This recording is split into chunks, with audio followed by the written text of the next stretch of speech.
What is up, guys? HBFC here, and welcome to Metal Gear Solid 3 Snake Eater. Oh yeah, man, I've been super excited to get this one started, because this is my favourite PS2 game of all time. It's amazing. I just think this game is a million times better than Metal Gear Solid 2. Now, before we get started with this awesome game, I just feel like I should throw this out there. Just, I know that this, the diehards won't need to know this, but just for the benefit of others, because I see the same mistake made all the time. There's always some confusion with a lot of people for Metal Gear. Here's the deal. While this is called Metal Gear Solid 3, it is not a direct continuation of Metal Gear Solid 2. This game is a prequel.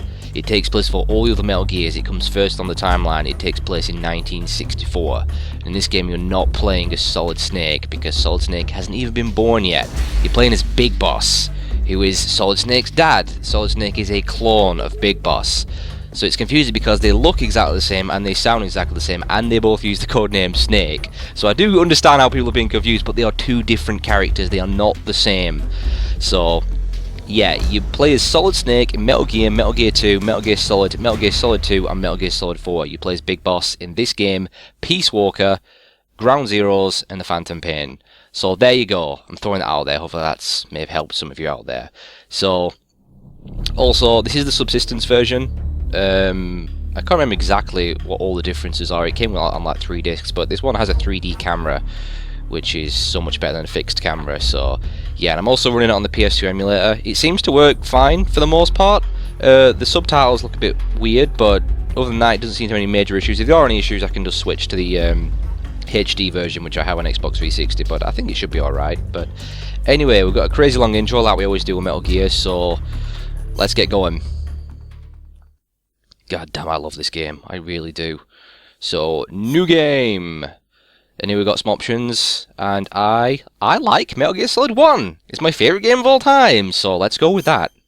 I actually forgot they affect some stuff in the game. I can't remember. If anyone knows, let me know in the comments. I've totally forgot what the differences those things do. But we're going to go hard. Because... just because.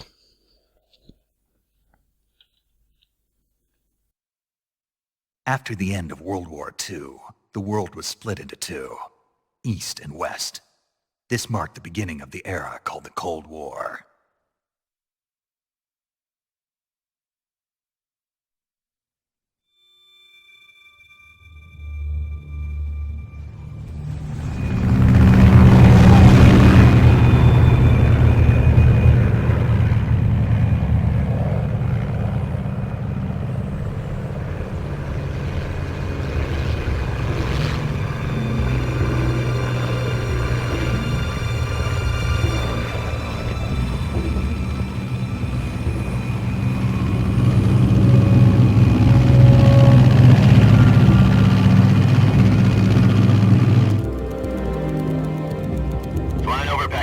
Altitude 30,000 feet.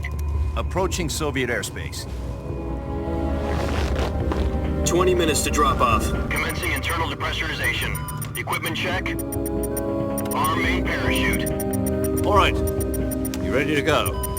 Drop zone still showing a high pressure mass. Cav okay. Good. We've got high visibility.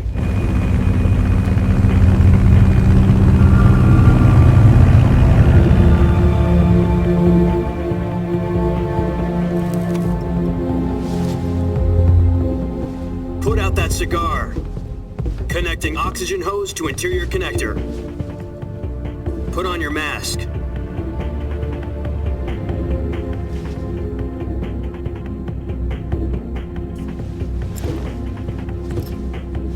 Does this panty waste know what he's doing? Approaching release point. 10 minutes to drop off. Hey, are you deaf? He said put out the cigar and put on your mask.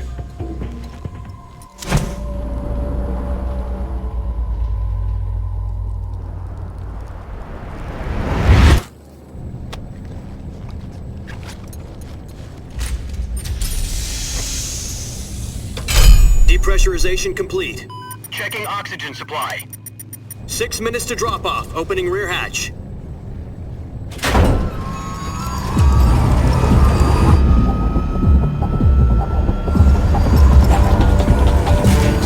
Sunrise.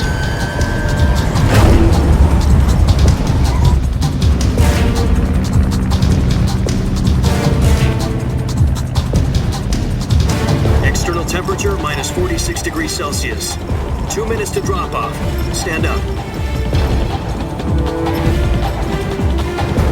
You'll be falling at 130 miles per hour.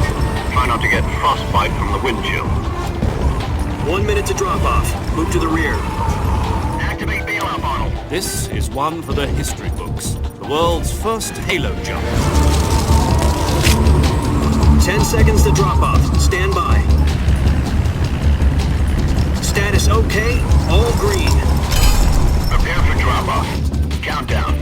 5, 4, 3, 2, 1. Spread your wings And fly. God be with you.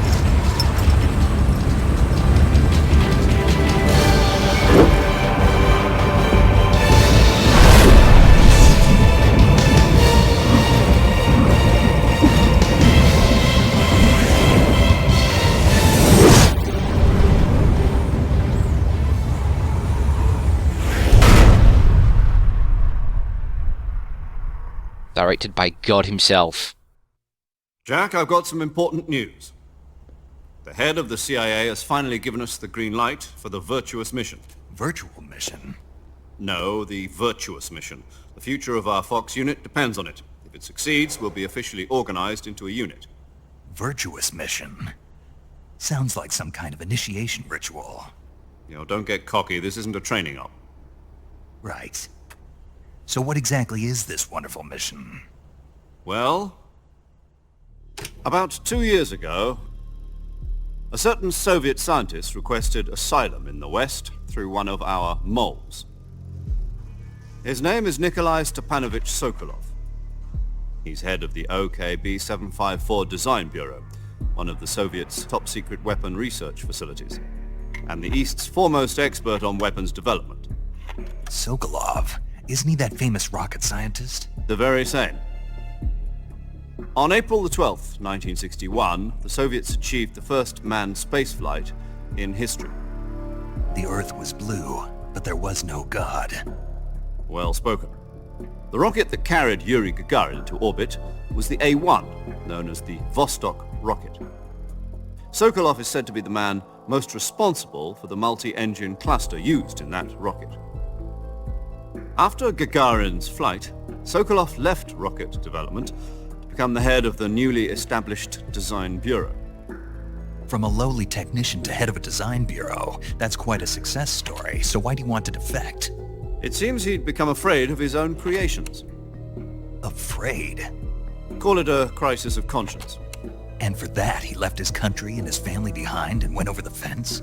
Not exactly. One of his conditions was that his family was also to be taken safely to the West. We used a mole to get the family out first and succeeded in sneaking Sokolov over the Berlin Wall shortly afterwards. I was the one who conducted the operation. The security on the eastern side was still full of holes back then. Then what? We got Sokolov over in one piece, but the whole ordeal had left him exhausted, and we checked him into a hospital in West Berlin. It took him 2 weeks and more than 600 miles to get from the research facility in the Soviet Union to Berlin. He was in no condition to say anything coherent. And it was only a week later that we had something much bigger on our hands. The Cuban Missile Crisis.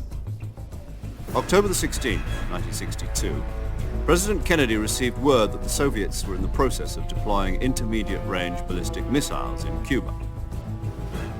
The President demanded that the Soviets dismantle and remove the missiles. At the same time, he announced a naval blockade to prevent further missile shipments from reaching Cuba. But the Soviets didn't back down, instead placing their armed forces on secondary alert. Soviet transport ships carrying missiles continued on course towards Cuba. US and Soviet forces went on alert for an all-out nuclear war. Frantic negotiations were conducted through the UN's Emergency Security Council and unofficial channels to end the hair-trigger standoff.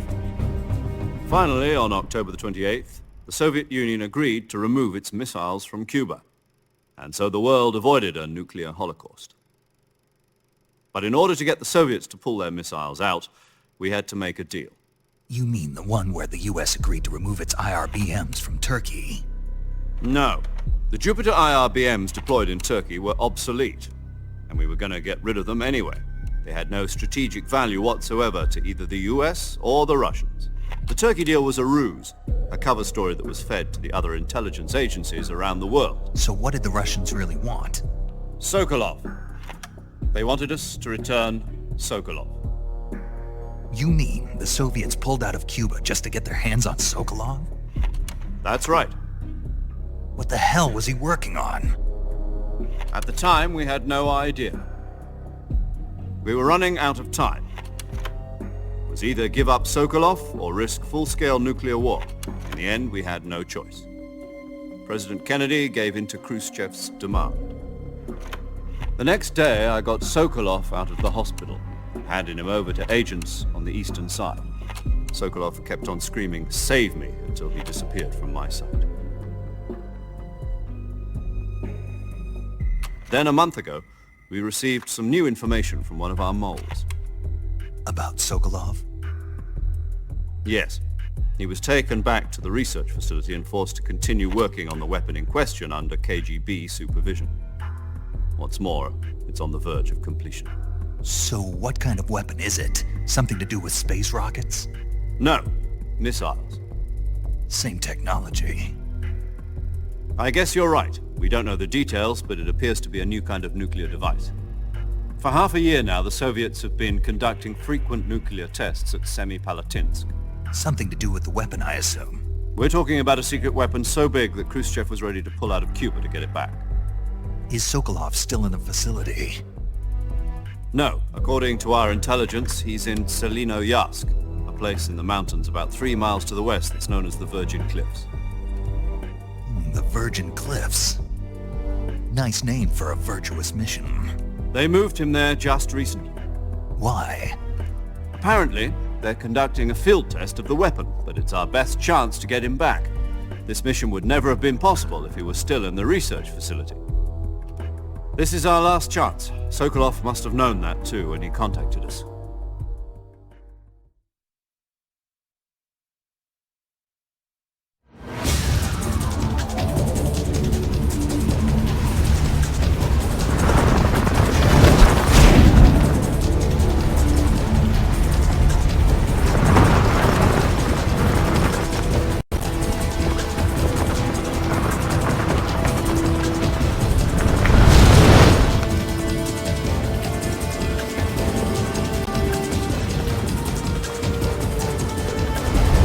Listen up, Jack. Your mission is to infiltrate Selinoyarsk in the Soviet mountains, ensure the safety of Sokolov, and bring him back to the West.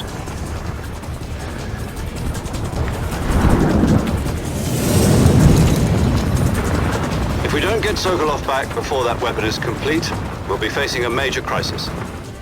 The clock is ticking.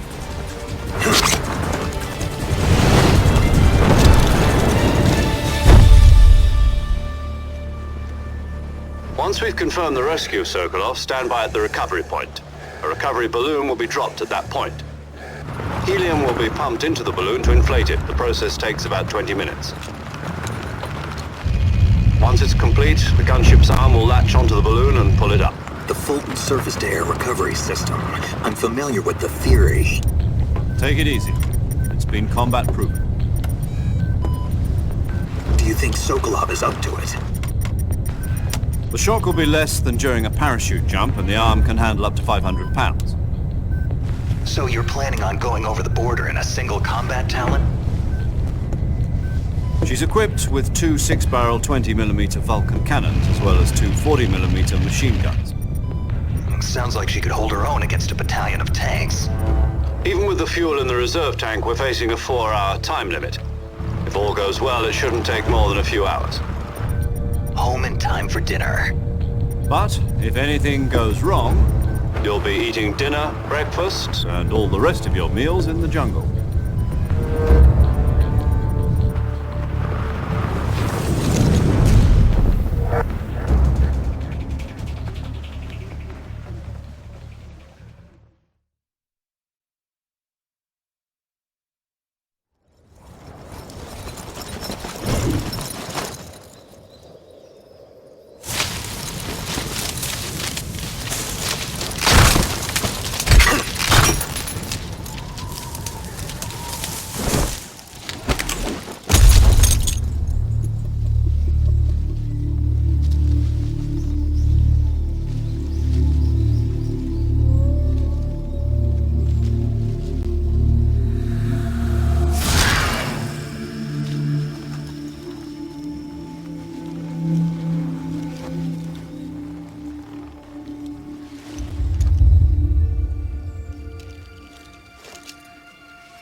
Do you copy?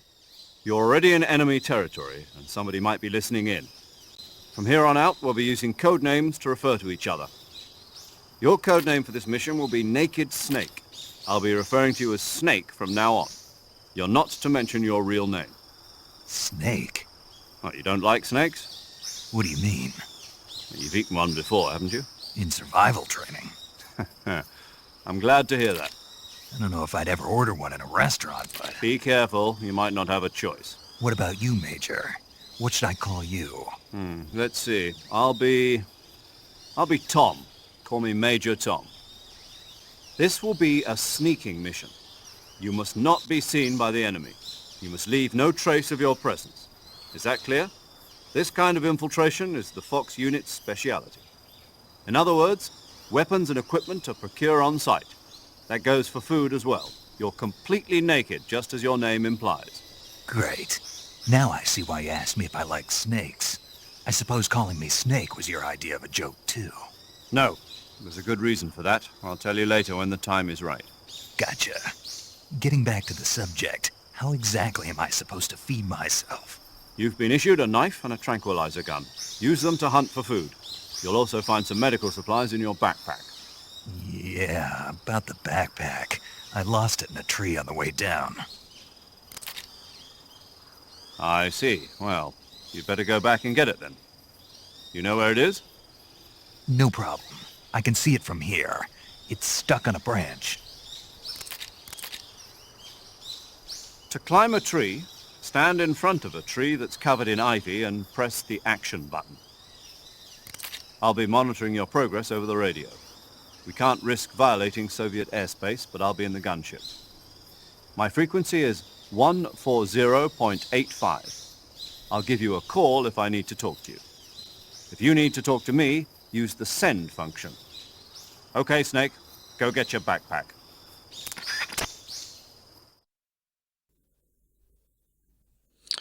Alright. So yes, here he is.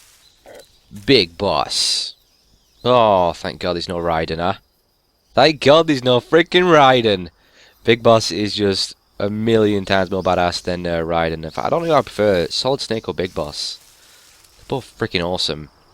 But, well, I can show the game mechanics off later on, but we've got all sorts of awesome stuff. I just love how that most of this game's like in the jungle and outdoors and stuff. Much better than the big shell. And we've got things like camouflage to deal with. You've got injuries. You've got you've got to eat and stuff like that. It's just, oh, I love it. It's just so awesome. We've got new CQC as well. It's just, oh, it's fantastic. But yeah, I know we haven't really seen, well, we've seen like zero gameplay because of this super long intro and stuff. But we'll get going next time. So yeah, I'll get that backpack next time. So, nice view. Amazing to think this game was done on a PS2. That's just the awesome team at Kojima Productions. You know? Obviously, Konami can't see that because they're morons. But, anyway, guys. There's your first part. So, as usual, thanks for watching. And I shall see you next time.